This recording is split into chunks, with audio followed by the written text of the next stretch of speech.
up your frozen dinners, grab your TV tray, and settle in for another episode of the Plus Platoon, your podcast for all things Disney Plus, brought to you by Disney Plus fans. Watch along with us every week as we cover all the new, the old, the good, and the bad on Disney Plus.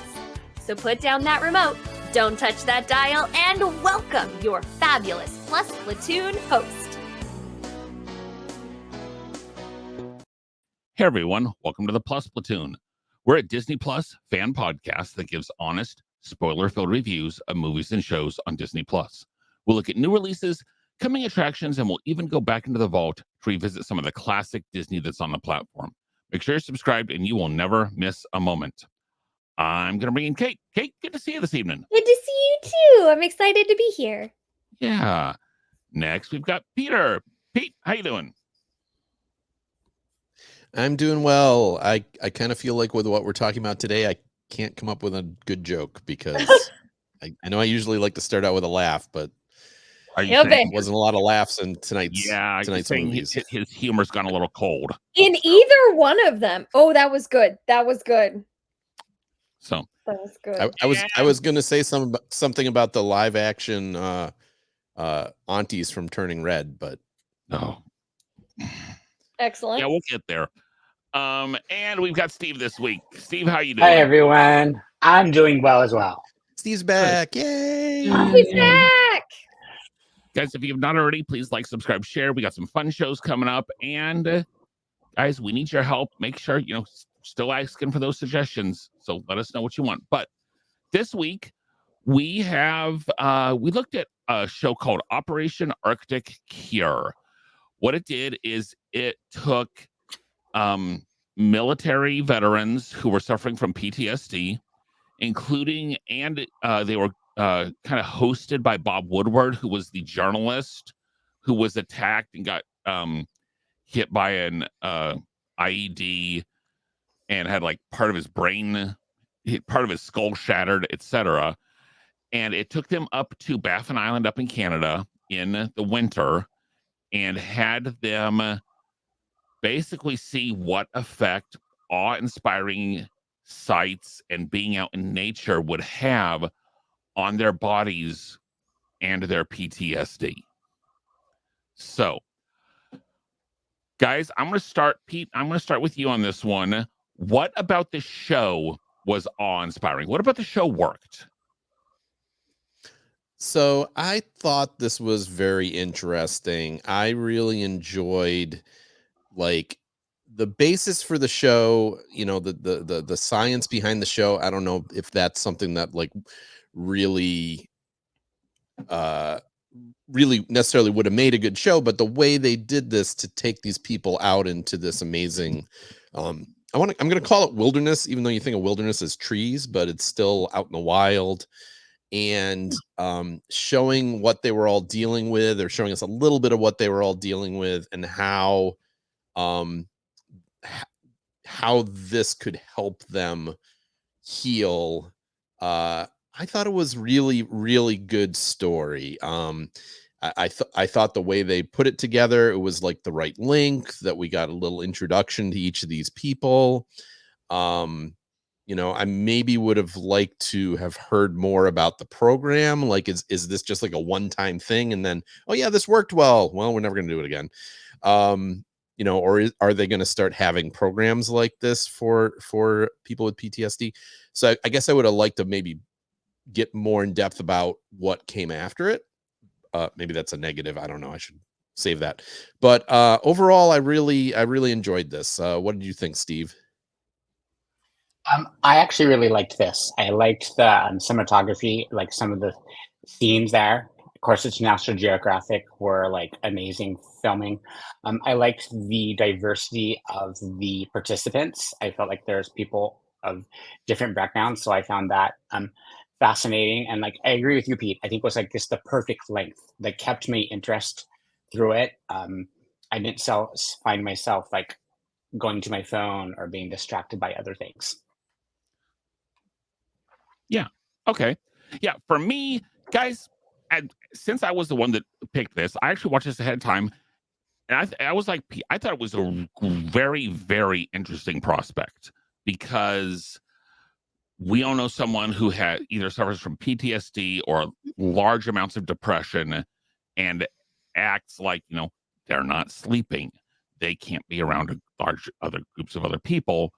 And to me, anything that could help, if it can, especially if it can have some kind of long-term effects, is worth looking at anyway. And to go for this, that is something that could make a long-term difference or could be very, very repeatable potentially. To me, I think, which is so interesting. I'll be honest, I didn't really connect with any of the actual veterans. Like I saw myself in that person or in that person, other than knowing people like this and having experienced some of this for myself, especially some of the different depression and stuff, that looking for that cure, I thought, is what made this very fascinating. Was it a lighthearted show? Not at all. But it I thought it was very, very intriguing. Kate? Yeah, I agree with all the points you all made. I went into this with zero expectations. I'm not usually a huge National Geographic fan, just because I would rather watch a documentary about like a person or an event versus nature. However, and I know National Geographic does all sorts of things, but I wasn't sure what was going to happen. I enjoyed it. I was pleasantly surprised. There were a couple moments, like, I'll be really honest, I was also working on a spreadsheet that I had to get done for work while watching it, but there were moments where, like, I could not focus on the spreadsheet because I was, like, riveted with what was happening. And I know we're not doing negatives yet, we'll do negatives in a second, but even my negatives, aren't really negatives, it's more like what I wish I could have seen. But, I thought they did a really good job of choosing, I can't remember which one of you 2 jokers said it, if it was the versatile cast of, like, you had some older people, you had some younger people, you had women, you had a person of color, like, they kind of well-rounded, the cast and who they picked to go on this, and I liked, that they gave us backstory, and I'm gonna go on a little bit more of that in the negative section, but, I enjoyed it. As a whole, I thought it was good. So, Okay. Now, what didn't work? What didn't work for this? And I couldn't come up with any kind of a clever thing for this one, just other than what didn't work about this one. Steve, I'm going to start with you. What for you didn't work about the show? I think it's already been touched on. I wanted to know more of the backstory. I felt like I got the very surface level, so I had a hard time connecting to some of the people. The one who sort of really dawned on him when he was starting to help his fellow people there. That's when I really went, oh my gosh.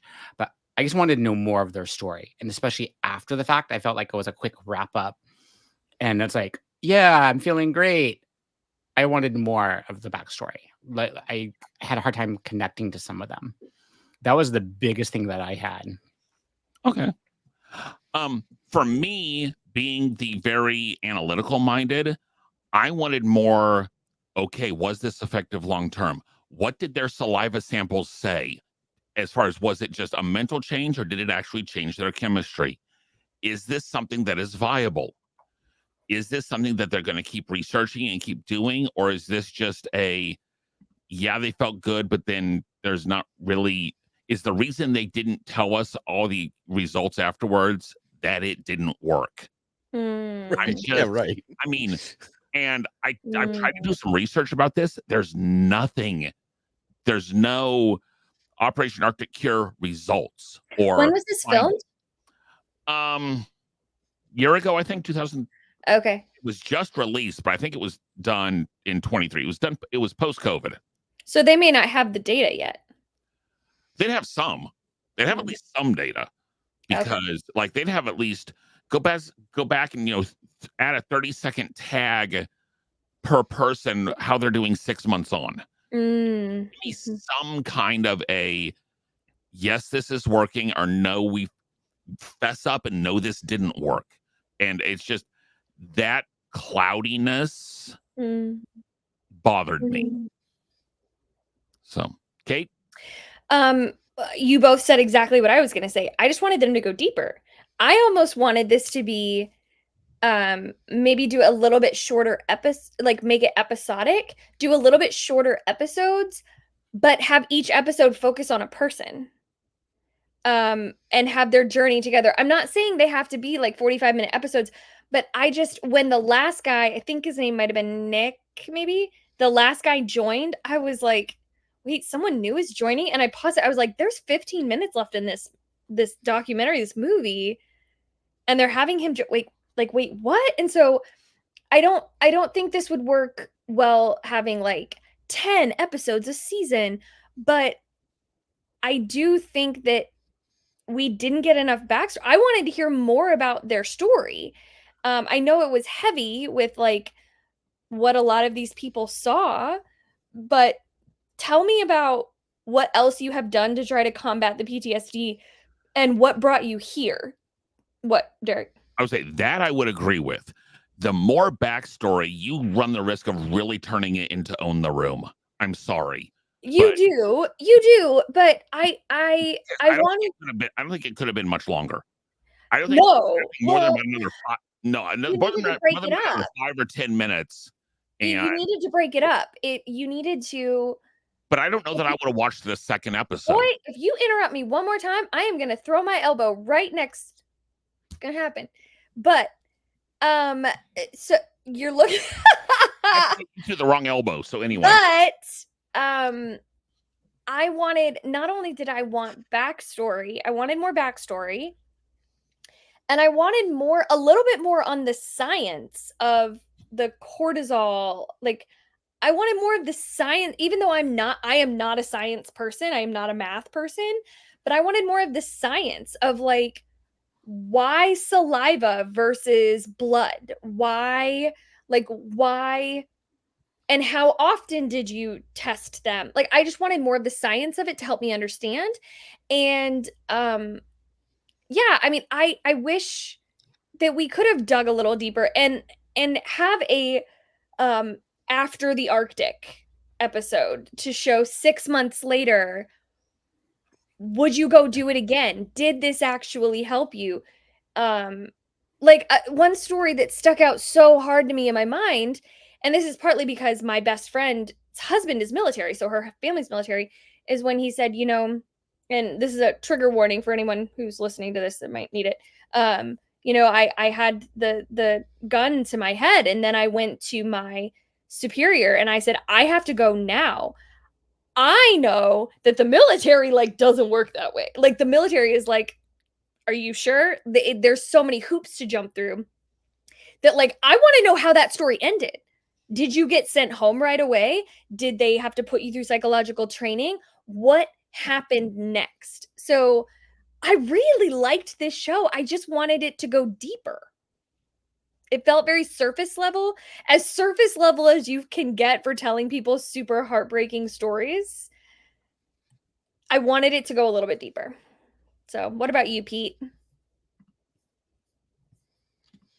Did you want a rebuttal there, Derek? No, I was going to say. Go ahead. Sorry, Derek. The only reason I want to say is they did the saliva is it's a more accurate cortisol test than blood. And cortisol makes the brain release sugar and use glucose. So therefore it's an upper. Okay. So that's why they use saliva. That works. I'm going to agree with Kate, though. I know they show some data for some people. I wish they did that for each person, like showing how it had changed. Because I'm Derek. I would have loved the data, but they showed it once. And I'm going, how about the next person? But Pete, your turn. This is going to be a rare case in which I agree almost completely with Derek. Whoa. Wow. No, I think I do think that it would have, in theory, what Kate's saying is a good idea. As both Steve and Derek said, we didn't really connect with the people that well. But I think if you turn this into, even like a 3-episode, 2-hour thing, it becomes boring. So I'm not sure what the right balance is. I mean, it gave us maybe you focus a little more on one of the characters. I mean, you could add another 10 minutes to this or something. That would be fine. But I think going much longer than that, it starts to become just because what was it really? It was a bunch of people walking through the snow. Right. So I think it was only so much you could get with extending it. I Yeah. do also agree where it should have been extended was is there a long-term benefit to this? Because yes, they said, and to and I guess, and this is another negative bit to me, that isn't really a surprise at all. I mean, you take people and you put them out in the wonders of nature, people that are having a hard time dealing with daily life, and you take them out of their norm and give them a more physical challenge that like lets them get out of their head. Yeah. Of course, I'm not surprised at all that it worked short term, but I wanted to hear it work. I wanted to hear if it really had and assisted with their long-term healing or not, because that to me would mean a lot. So, And my biggest issue with the premise of this whole thing, that this was the experiment that they were doing, was it the nature or was it the exercise? Because exercise has that natural high. It releases the cortisol, it releases the dopamine. Exercise, and they were exercising hard this whole time, and Right. they were somewhere pretty. So was it, if you're going to truly do this as an experiment, you're going to have to do someone that does just the same amount of exercise in a laboratory, and then someone who is just taken and dropped off in those really cool looking places. They do the same thing on a snowmobile or something. Right, exactly. If this is going to be truly scientific data, Yeah. you've got two things you're testing there to me. Right. Now, I would agree. And as Pete says, yes, you throw someone, we all rely on moments of awe. We all rely on those moments of, oh my gosh, that is so beautiful, or that is my touchstone of something that we can feel physically relax us. We can, you have that tearing up moment of, oh my gosh, this is what I needed right now. So, and guy, I think, yes, we are talking about Disney Plus, but we are all also Disney fans. Okay.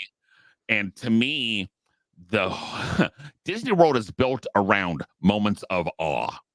I mean, the entire thing is moments of awe everywhere. Everywhere you look, there can be a moment of awe for somebody. Okay. So I want to know, just, and you don't have to get too deep and personal as far as why it's a moment for you, but what are one of those moments of awe that in those deepest moments, you can either mentally remember and rely on, or if you truly interact, if you're not feeling it, and then that you see that or you experience that, it tends to turn you around. And I'll start on this one. For me, there's two things. One is honestly seeing Cinderella Castle. Be it whenever we used to stay off property, we used to come over. We'd always ride the ferry boat in over to Magic Kingdom, and just being able to see that and coming up. And there's something special about stepping out of those tunnels onto Main Street. The other moment of awe for me is I love going to the beach and just being able to stand and feel the sand on my feet and the waves pounding, and all of it is just one of those moments of, and yes, it's that nature is beautiful, but it's also one of those where, again, it's just one of those touchstone moments of my life. Kate, how about you? What's a moment? This is hard. And maybe it's just because things are very chaotic in my life right now, so it's hard for me to kind of pinpoint. But I have a couple. Okay, how about I ask you this? If you could go anywhere right now for just a moment of pure, it would See, but are we talking about nature, or are we talking about an experience? I don't think it has to be nature. Doesn't have to be nature. I don't think it has Okay. to be nature. So, well, I do love the beach and I do love the mountains. And I will say Casey and I we did a train ride on our honeymoon in Alaska, and we did this like beautiful train ride through a mountain in Alaska. And that was pretty gosh darn breathtaking. It was beautiful, but the moments that more come to mind in this is for those of you listening, if you don't know, my full-time job is I am a motivational speaker. And it's the moment after a talk when the kid that you're not expecting comes up to hug you and say thank you. And I know that that sounds like, oh, okay, you're making it about yourself. And it's not that. It's I see what I call God. Some people call the universe, some people call energy. I see what I call God in that moment. Of like where someone has had a light bulb moment, where someone has had a moment of like things are gonna get better. That is an awe moment. That is a moment where I have to stop and like take a deep breath because it hits me. And honestly, anytime that I get to like really play with little kids and just see joy through their eyes. So, Pete, you go. So mine's similar to what they had on this show, is that nothing like elevates me more than when I go skiing. Particularly, I'm gonna say in the Western United States, because I've rarely in my life traveled outside the United States skiing. I have, but particularly in the Rocky Mountains, Whistler, British Columbia, I think Lake Tahoe, Colorado, those areas, being up on the mountain and just having this amazing view with nobody around you, and being able to, so it's exercise, but I don't find skiing hard work particularly. I mean, it does tire you out after the day, but just that like being one with nature. So that's what I immediately thought of watching the show, was like, those are the moments for me that really hit, is when I'm in the mountains and kind of like in silence and things like that. Beyond that, I would say, some travel has inspired that. I think, when my wife and I went to Italy and got to see like the Sistine Chapel and things like that, even though like it's very crowded when you see that, the Colosseum, seeing like some of those, the man-made things that, and some great art and things like that can also, I feel, do that as well. Those are the two that I can think of. So what about you, Steve? Actually, so I have 4. I'm like Derek. It's the coast here on the West Coast. We call it going to the coast, not the beach. The coast. So seeing the ocean. Because there's not much That's because it's not a beach. Yeah, not a beach, but just seeing like the vastness of that. But tied to that is when I visit the Midwest and see how flat it is. Because growing up in the Pacific Northwest, where you can't look very long without seeing a hill or a mountain, just seeing how it goes on forever for the flatness always inspires me. That's so And cool. then- I love that. You would love Kansas. Yes. And then it's Disneyland. It's where I could actually turn off my brain being a teacher, and I could not think about other things. I mean, because my day-to-day job, you're always like, go, go, go. And then I would just say, then it's just my cats. It's that moment of where you just I have my Bert who's behind me, where he has the paw of destiny, where he's demanding attention. Right? Like, this is what I want now. Paw of destiny. Yes. Because he puts out his little paw saying, pet me now. And then if they So- don't, you just get that little hook. Yeah. Yeah. Okay. So And Steve, I want to piggyback with you. As far as like going to Disney as a teacher, we are making hundreds of decisions a day. Just because of with every kid, you have Yep. to make different decisions.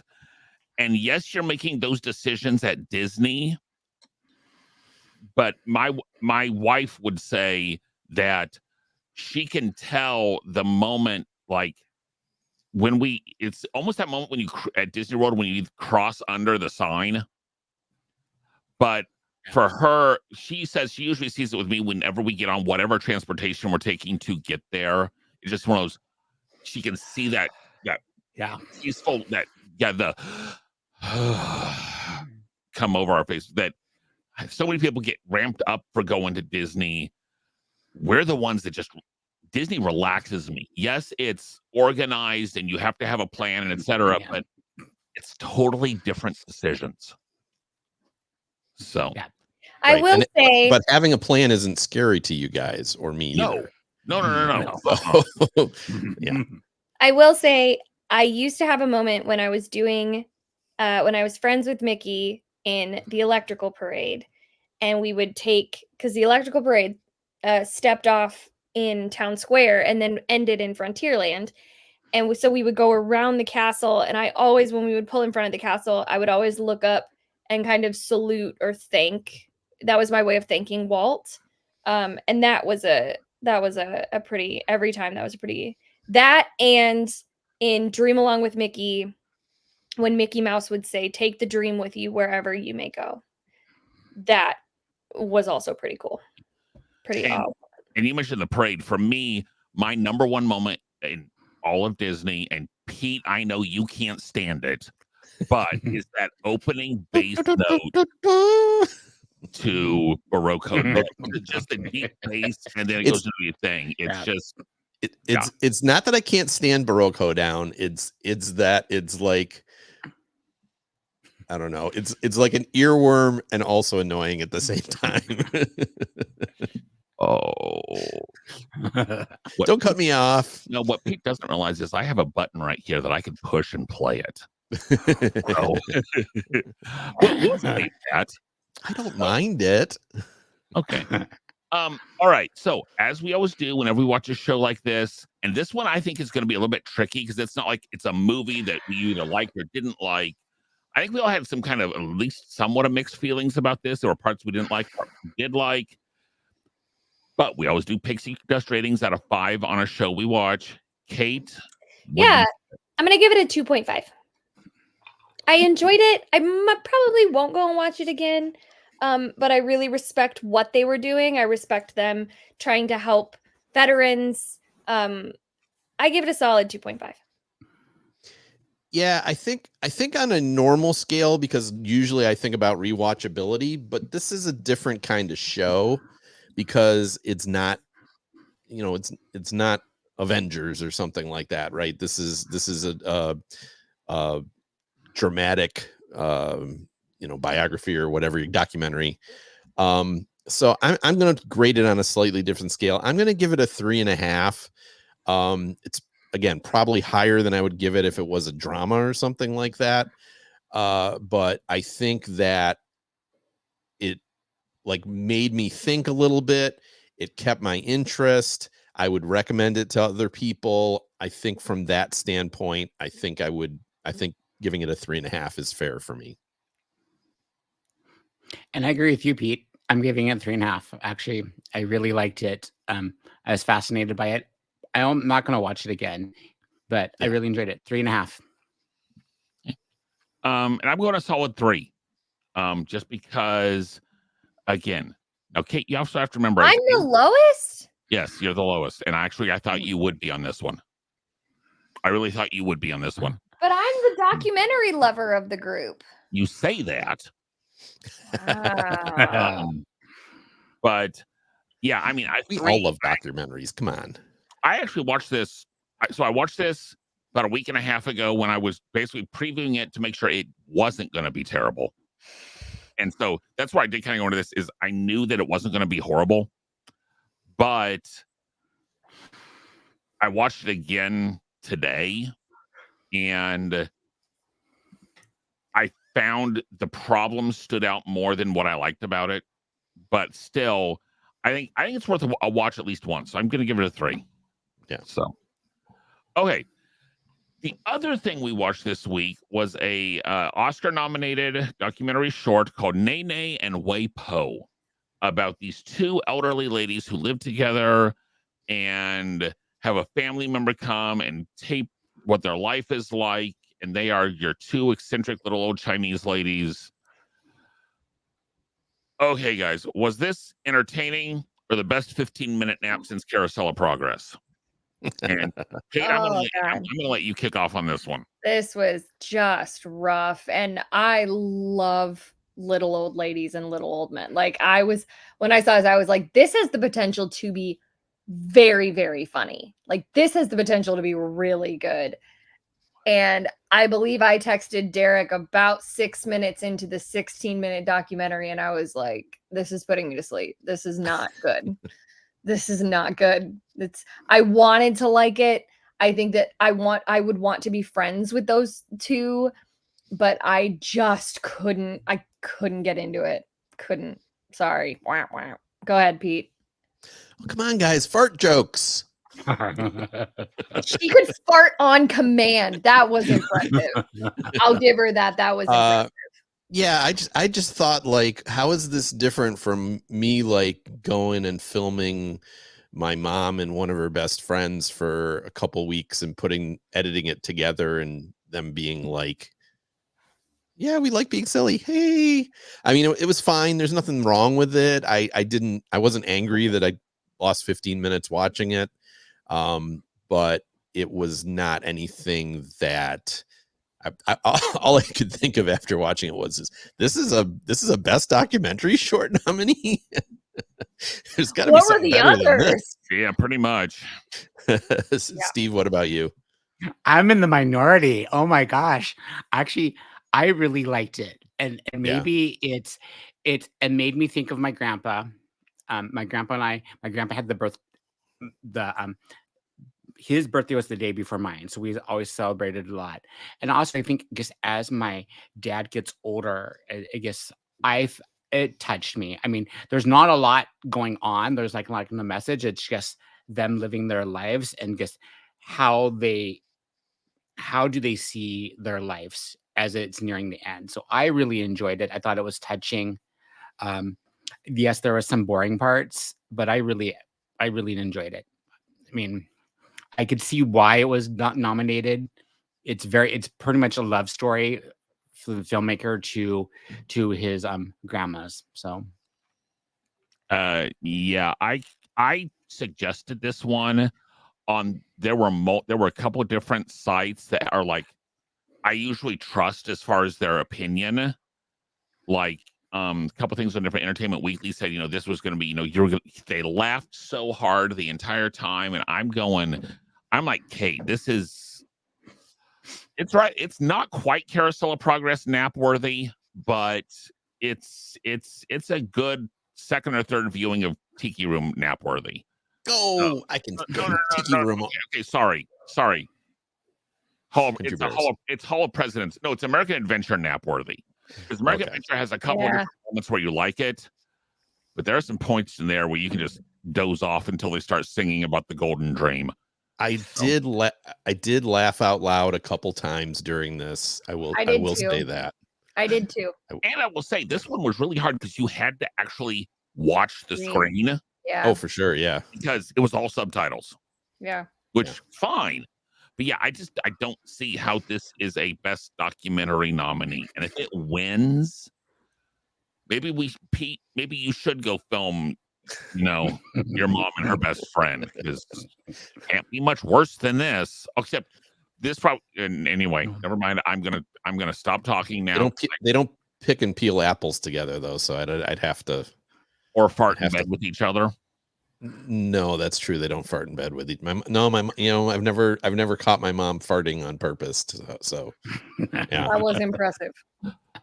Okay, Kate, what do we got for the Disney Plus news this week? Not very much this week. All we have is originally announced for March 15th, the Eras Tour concert is going to follow the recent trend of releasing at 6 p.m. Pacific the night before on March 14th. And we will be watching that because let's face it, Disney came out with a trailer of something that has already been in the theaters. Yeah. And then they put trailers on TV. Hey, watch this when it comes to Disney Plus. They are banking so hard on this being successful. They spent a lot of money on this. It will be, but it will be successful. Yeah, 90 million, I think it was something like that. Yeah. Jeez. But, last but certainly not least, Monsters at Work Season 2 will premiere on Disney Channel April 5th and will come to Disney Plus on May 5th. What do we think? What do we think of that, guys? I mean, we watched the first season. Is this something we Did will? we like we will. the first season? I don't. I'm I don't trying to- remember. I'm I trying to thought go we back. watched it. I don't know. I think we watched it. I don't know that we actually ever rated it though. I remember enjoying it enough that I would watch a season 2. But did we like it as much as like Doug Days? No, No. it wasn't as good as Doug No, Days. Okay. No. Part of it is that Doug Days are like 7-8 minutes, and these are like 22-minute episodes. Right. Mm. Yeah. I just don't remember. It's the kid with the big horns goes, and it's like the interns, and he starts. Oh yeah, we did like this. Yeah. Singing. It was okay. Well, I he's supposed did to. like He's supposed to be a scarer, but then they turn to laughter, and he's not funny. Yes. And so he ends up being with the like repair crew. Yes. Yeah. Yeah. So- I thought it was charming. Derek, do you have our ratings on this? I don't think we never did a rating on the Oh, full okay. season Yeah. because it was one of those where some of us watched it, some of us didn't. Got it. Oh, was it? Okay, yeah. It was. So, okay. Next week, and we're moving this one because the Eras Tour is gonna be the main one that we're gonna have to watch when spring starts. So we're moving it up a week. We're gonna be watching Bambi next week. I figure springing, young people being Twitter pated, etc. I would also say this is going to be one that it's going to be either people are going to love it or people are going to really not like it. And I would also say it's going to be one that's really not even. So I'm not looking forward to this. I'm going to have to watch. Don't remember the last time I sat and watched the entire thing start to finish. So I'm going to have to sit and watch it again. Pete, you said you probably won't have to because your daughter was really into it. So it's been a few years now since I've watched it, but maybe when she was 7 or 8, I probably saw it playing 24 times. So I don't know that I really need. I can think of all the scenes in order. I would probably watch the beginning of it just because that's Yeah. the whole with the young prince and all. That's the main part. I don't really remember all that well. If that Yeah, I don't think there would be much I don't remember. So Yeah. Am I going to fast forward through the part where his mama dies? Yes, I am. Sure am.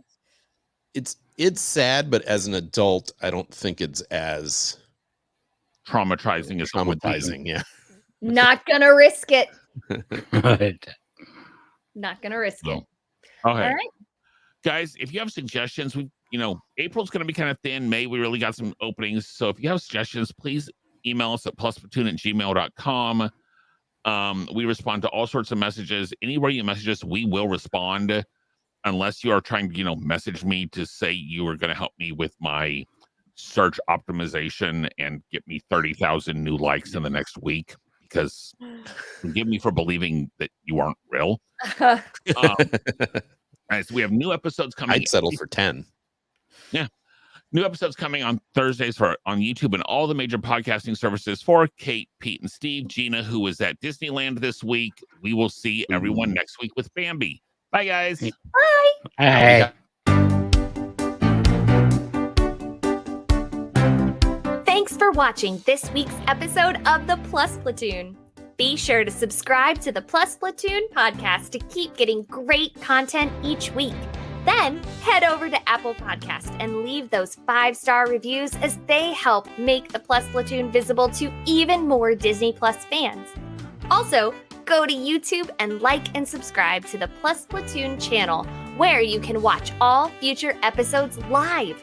If you have a question for the Plus Platoon, please send us an email to plusplatoon@gmail.com or connect with us on Facebook, Twitter, or Instagram @plusplatoon. The Plus Platoon is a Disney Plus fan podcast and is not affiliated with the Walt Disney Company or the Disney Plus streaming service.